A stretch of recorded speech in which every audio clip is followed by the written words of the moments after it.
Uh, Thanks everyone for coming so early today. I know Bangalore's traffic can get really frustrating. Anyway, my name is Abishek. I'm a data scientist at Semantics3, and this is the story of how we made our product matching leaner, faster, and cheaper.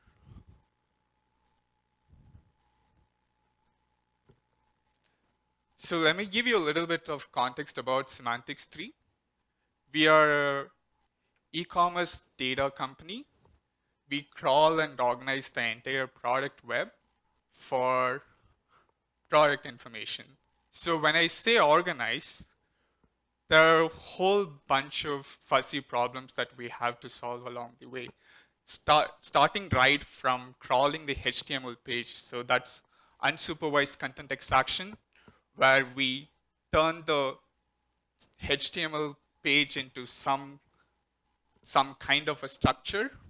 Once we have offered it some structure, we also want to understand what category the product belongs to. So here, yeah, it's an Apple iPhone 7 under consideration, and it's a smartphone. So we even go further and also do named entity recognition on top of it. So we can get as specific as it's great, it's an Apple iPhone 7. So now we understand that it's the brand is Apple and the model is iPhone and the series is 7. So that is one level of richness we offer. And also once all of this is done, we also want, since this information can come from multiple different websites, we also want to be able to deduplicate. So once we have deduplicated it, uh, the final data that we have, that is what we sell as a catalog. So the focus for this talk is on product matching and a very specific problem we encountered there and how we made it faster. Yeah? This is the outline of the presentation. I'm going to spend a little bit of time giving you context on what product matching is and how we approached it as a search problem and quickly figured out why search problem isn't necessarily cutting it and reconstructed it as a similarity search problem and the infrastructure and scaling challenges we hit along the way and the key takeaways. Yeah, with me so far? Okay, what is product matching? Here we have two products, right? Can everyone see the picture all right? So we have two products. An Apple iPhone 7 128 GB in jet black, and we have an iPhone 7 32 GB in black. Are these two the same product? Not really, right? Because one, they have different storage and they're also of different color. So this magic box which makes this decision is the product matching model. Why is this important? Imagine if you want to do a price comparison between the same Apple iPhone that is sold on Amazon and Flipkart. The only way you would be able to compare the prices is if you are able to match the products. And any product level statistics, if you want to understand how many iPhone 7s are sold on Amazon versus how many are sold on Flipkart, you definitely need to be able to match it. And then another interesting use case is feature enrichment, where one site might have all the required information about the product, the other might not. So when you're able to match them, even with limited information, now you can take the rich features from one site and merge it with another one. So that way you have a richer product. And yeah, it makes sense. It also makes sense to remove duplicates from your catalog just to ensure that, generally the catalog is of a good quality.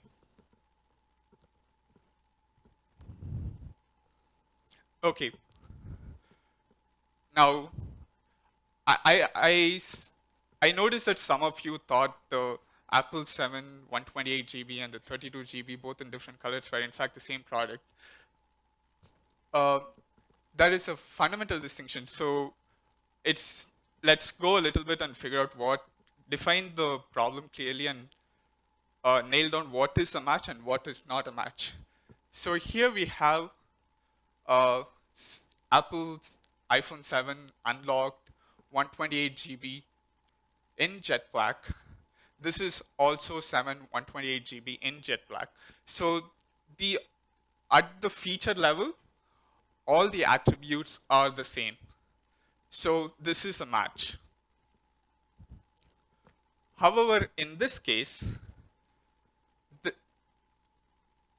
this is 128 GB and this one is 32 GB and this is black and this is gold. So now we know when do we say two products are a match and two products are not a match. So great. We have this magic box, right? And however, when we are trying to do deduplicate, we have this input product, and this could be any product in the catalog. So this poses a very interesting problem. So if we were to solve this, one naive approach is to compare every product against every other product in the catalog. But then this doesn't really scale very well. If you have hundreds of millions of product in your catalog, the number of every time you want to deduplicate, the number goes up way high. So we could do a little bit better and compare it only against products which are in the same parent category. Let's say it's electronics, then in the stages of the pipeline, since we already do categorization, we can already understand that the product is of electronics, and we can only restrict it to that search space. But then there could be so many products in electronics. This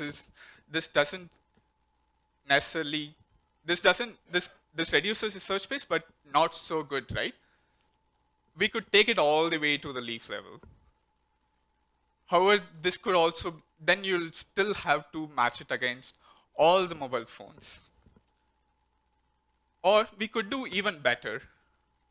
Only compare it against a set of similar products, right? Now, how do we find products which are similar?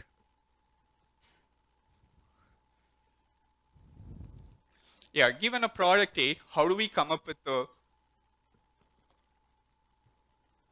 candidate list of M products which are very similar?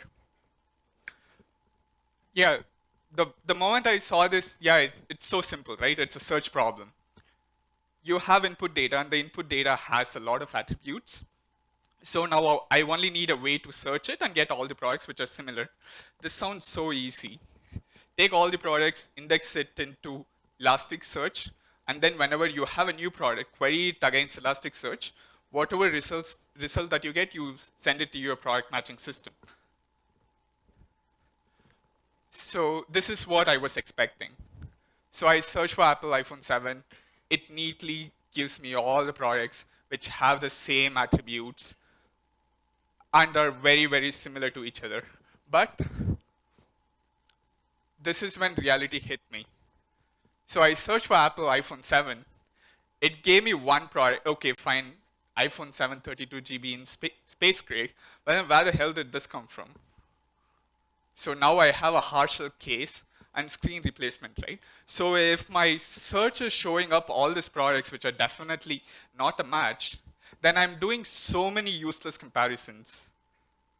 So why does this happen though?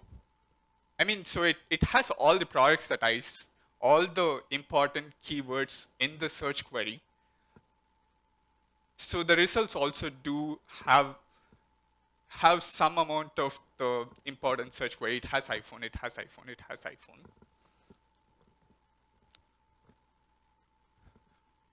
So looking deep into this is to do with how Elasticsearch internally represents this text as a vector. So it takes this text, tokenizes it, and creates a gigantic TF-IDF vector. So The problem with TF-IDF is that it creates a very, very sparse representation. And when the representation is so sparse, all the semantic meaning is lost.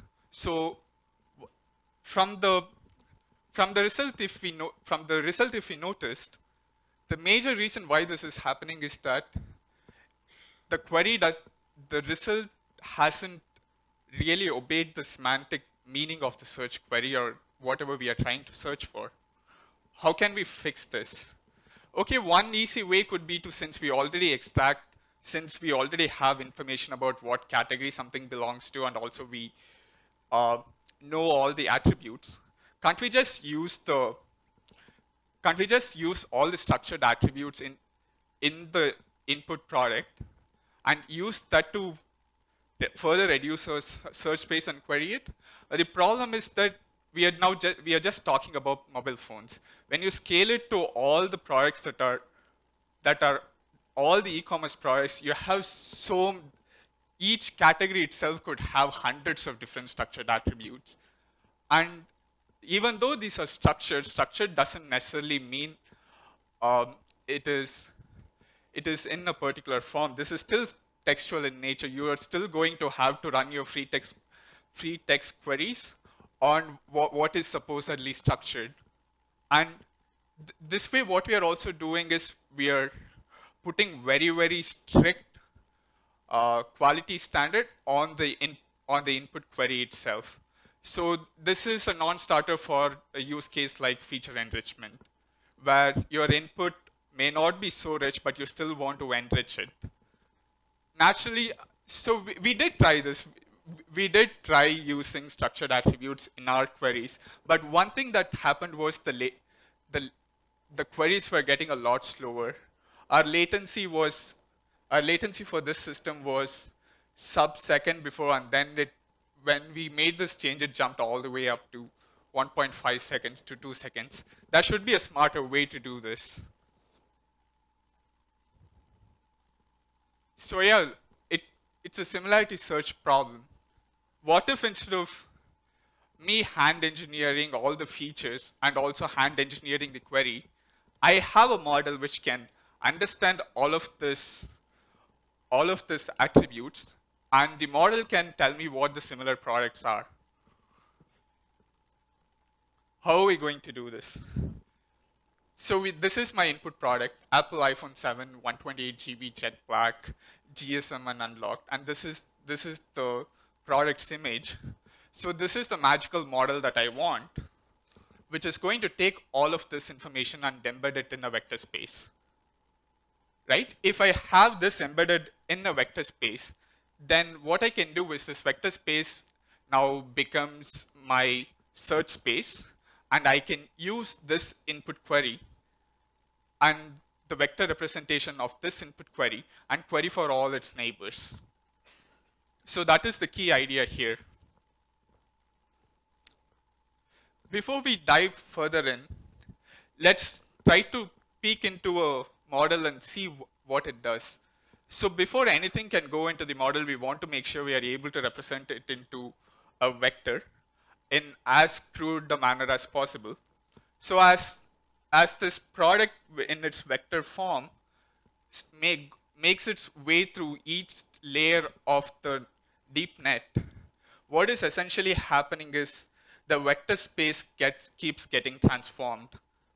So at one layer, this layer, this is what the vector space looks like, and this layer, this is what it looks like, and finally, this is what we want. So this is essentially what happens in any neural network. So you have your input in some vector form, and when it goes all the way through different layers, the vector space just keeps getting transformed and transformed. So one of the ideas that we wanted to try was we already have a way to categorize this product. And this categorization is, our categorizer is a neural network. So at this stage, the final softmax tells us which product category this product belongs to. So now what we did was we took the layer of output of this layer and used that as our vector space representation. So one interesting thing that happened is now we have three different iPhones, and all of them with these two are the same 32 GB rose gold, 32 GB rose gold unlocked. And then we have, this is the most interesting bit here. We have 128 GB black and then AT&T. If you notice this, two of these products are the same. It makes sense for them to be closer to each other. There is no reason why this should be closer to these two as well. The reason this is happening is because how we generally train our categorizers. When you're training your categorizer, the objective is completely different. The objective is to group all the products belonging to the same category closer together in the vector space. But this is not what we wanted when we wanted to do product matching. So how can we fix this? Okay, Siamese twins to the rescue. So we took the same model and shared the weights. So at the end of this, whatever vector output that we get, we added a final dense layer on top, and then we back propagated with contrastive loss. So after the set twinning or twine tuning, this is what the vector space looks like. So earlier the 128 GB iPhone 7, which was somewhere here, has now moved all the way here. This is good. Let's see how this works when we actually put it to test. Okay, so that worked. We have all the products. This looks good. This is not the same. This is a variant, but that's okay. My model can handle that. So we have a way to represent the vector, and we also have a way to identify if two products are similar. In order to take this and put it into production, the only thing that was missing was a search database. So there are several options. So there is this website called the ANN Benchmarks, which has benchmarked all the popular nearest neighbor search libraries out there, and that was our starting point. Of all the options that we saw, most of the available options were libraries, and they were built to work on really small data sets or data set that could fit into memory. And it takes a considerable amount of time to build or rebuild these indices. Out of all the options that we tried, Face is what we settled on. Face came out of Facebook research. So there is this really famous paper called Billion Scale Similarity Search, where they are able to take like 1 billion images, pass it through ImageNet, and are able to get like 8.5x the speed up over existing methods. And one really cool thing was that it has inbuilt support for product quantization and vector compression. So even though we are creating really dense vectors here, so these dense vectors could end up being really, really, really large. So now you have hundreds of millions of vectors, and all of these libraries they are designed to fit into memory. If you don't have quantization or vector compression, we are dealing with a lot of memory here. So we tried it out. We were able to index 60 million vectors in a day on a single M4 extra large.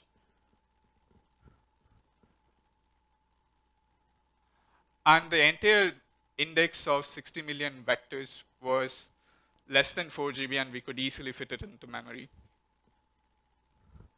And get this, this was the most impressive bit of all.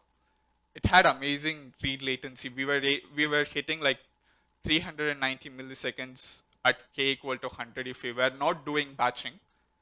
If I were to batch the queries, our read latency amortized over the batch was 19 milliseconds. So to put it in perspective, Elasticsearch was taking anywhere from 1.5 seconds to 2 seconds per query.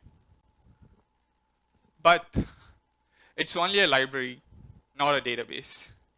And we want to use this in production.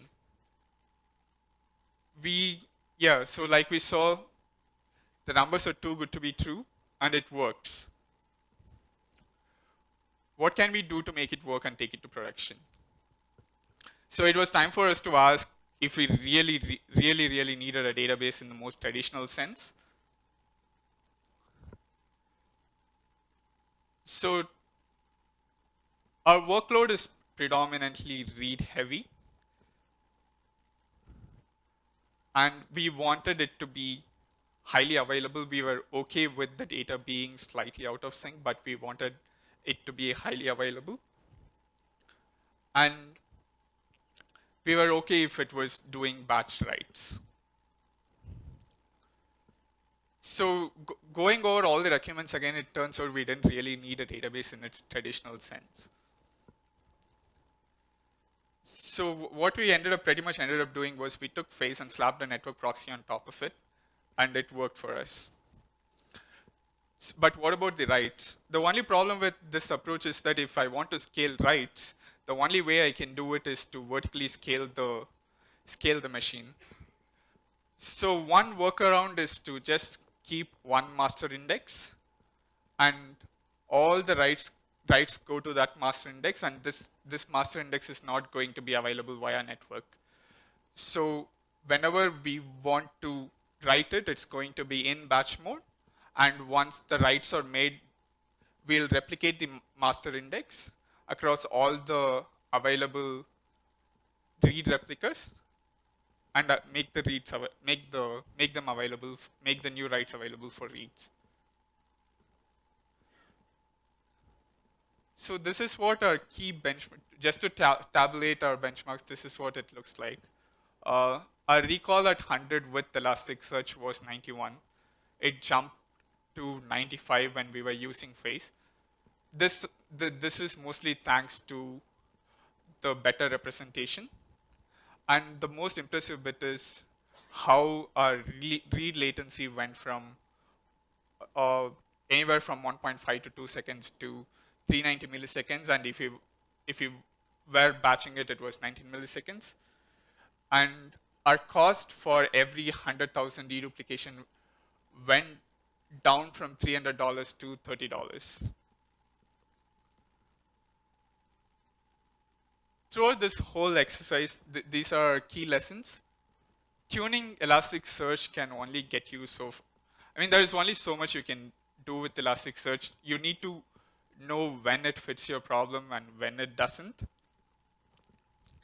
And dealing with fuzzy queries with a lot of variable information isn't easy. In our use case, there could be a lot of fuzzy queries. These inputs could come from any of these retailers, and they need not necessarily strictly adhere to a particular schema or a particular query standard.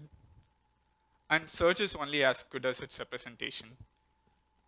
It's not really Elasticsearch. It wasn't really Elasticsearch's fault that when we were searching it, we weren't getting the most similar results.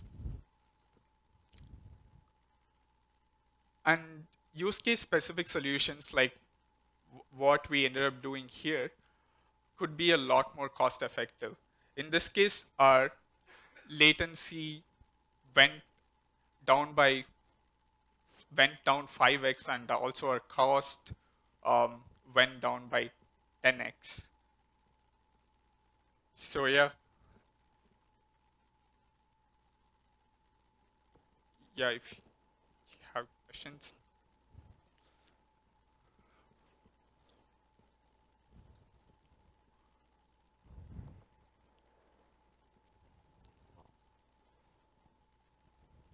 Hi, thanks for the talk. Um, so I just wanted to understand a little bit about the Siamese network that you use here. I mean, how did you generate the training data for the Siamese network? Um, Also, I have another question. So I think in doing the similarity, the assumption is that you have structured data. I Mm, mean, have you tried this with unstructured data as well? And how? What were the insights there? okay, that's a great question. So to answer your second question, no, we haven't really tried it with unstructured data. One thing that worked really well for us is that when it goes before it hits this stage of the pipeline, we have lot of we have a categorization and NER, which extracts a lot of this structured information, which can in turn go into the model. So that really help for us with unstructured data. Um, what kind of unstructured data are you talking about? Are you talking about something like,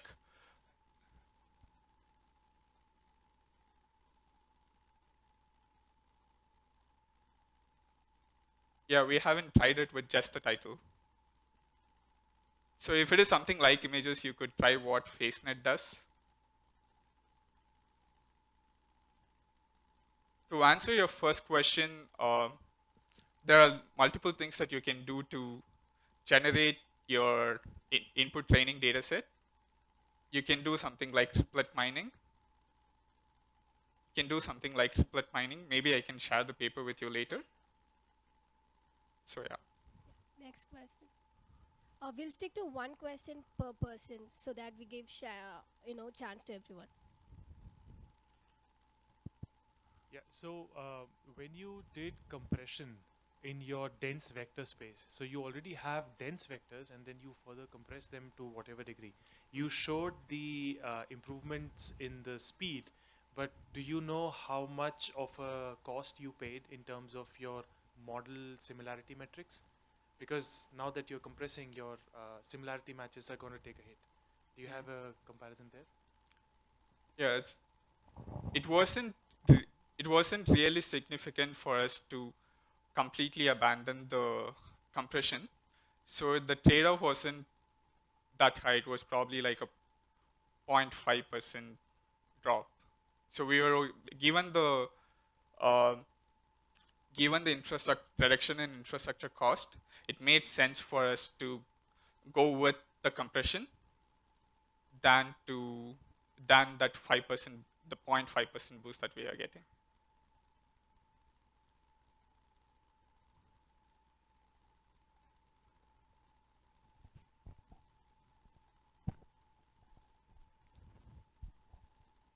Hi.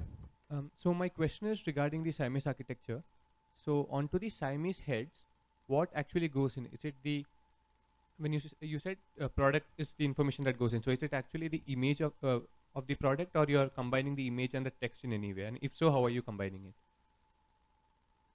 No, so in even so here maybe that image was misleading. When we send it to the Siamese network, we don't actually send the image. It's only the product information which is structured.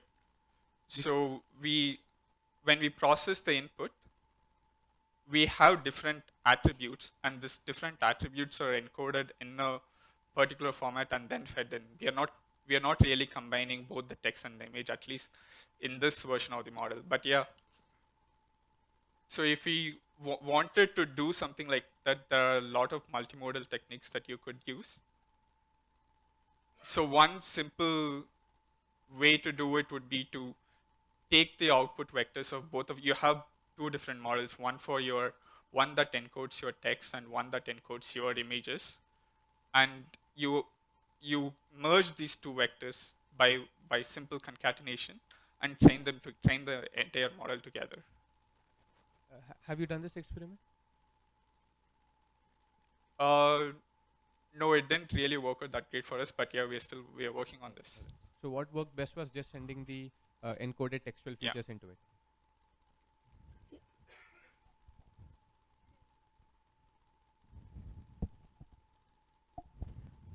So you extracted the second last layer of the network to generate your vectors, right? do you assume that you know the categories ahead of time? Or, I mean, at least the number of categories.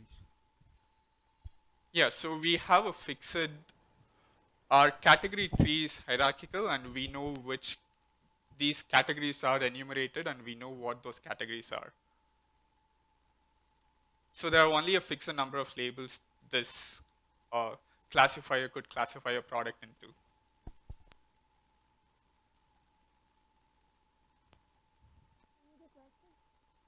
More questions?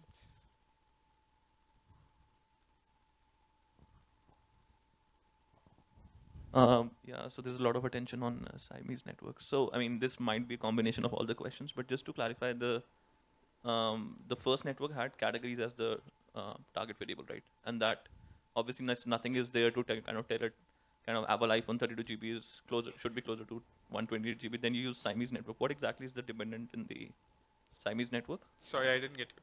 So what I exactly didn't is get the last part of what your exactly question. is the target variable in the Siamese networks? Okay, so the target variable is a Boolean saying whether they are a match or not. Okay, so the first network had category. The second is, so I mean, what would be the structure of data like when going to the Siamese network? So you have that last layer input, and then you have a dense layer. So what exactly is the? Oh no. So when we are actually training this model, we don't freeze the last layer. Okay. So when it is retrained, it's retrained from scratch. And the output is what SKU is it similar to, or? Yeah. Okay. Any other questions?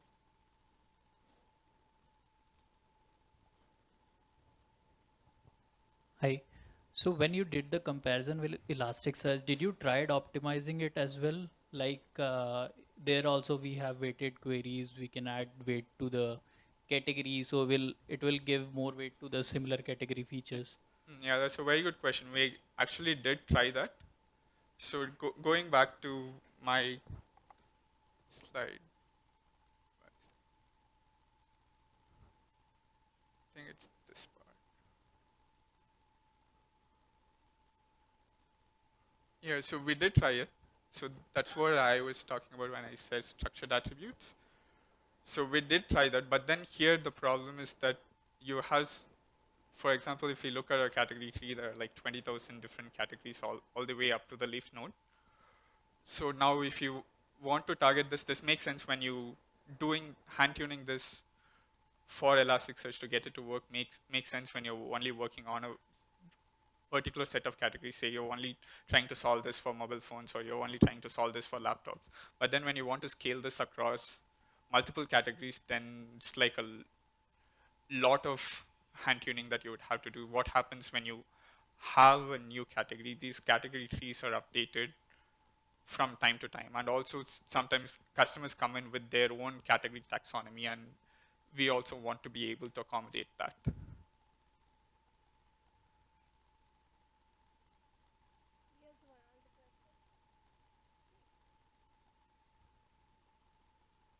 I was just curious if you have compared FAS with LSH. We did a mini experiment with LSH, but then there is this library called Data Sketch. We did they have all the different types of LSH algorithms that you want to try. We did a mini experiment with it, but it was not really warranting enough to take it and start using it at a large scale. So what, was it the scale that was the issue, or was it the accuracy? No, one, the way it creates the hashes. So with LSH, the way it creates the hashes and way it queries were like tightly coupled. So here this allowed us to use our own vector and do nearest neighbor search. It gave us the flexibility of bringing in our own vector representation instead of having to rely on something that comes in with LSH. Thanks. So if we were to redo this again, we'll probably use something like SP tag. Microsoft recently released an open source project which does something very similar. It's a database. It's a library come a network service which allows you to do vector search. So in this case, we didn't really want to go about building a database. We wanted something that would work, that would put this behind a network and allow us to move fast. So, but then here we were compromising a lot in terms of how we could do writes and how quickly we could get new data into the indices. That project from Microsoft solves it in a much more mature manner. If we were to redo it again, probably in the next version, we'll definitely use something like SP tag.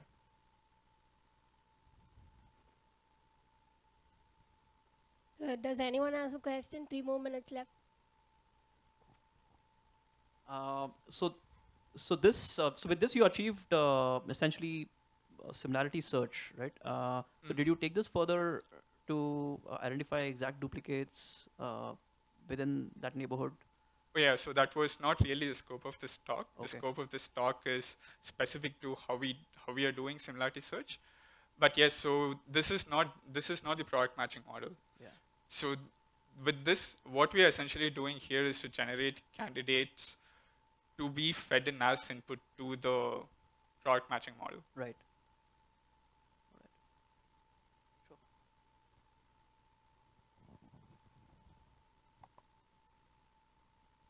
So no